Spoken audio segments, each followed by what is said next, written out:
App Store payment method declines. Hey everybody, welcome back to our channel. In this video I'm going to guide you on how you can solve payment method declined on App Store, so make sure to watch the video till the end.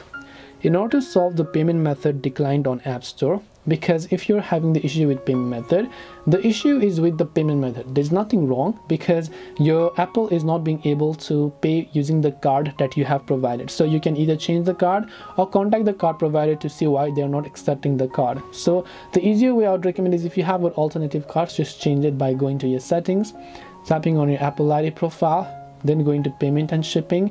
Then once you go to payment and shipping, you'll simply be able to go ahead and then basically enter your payment methods there.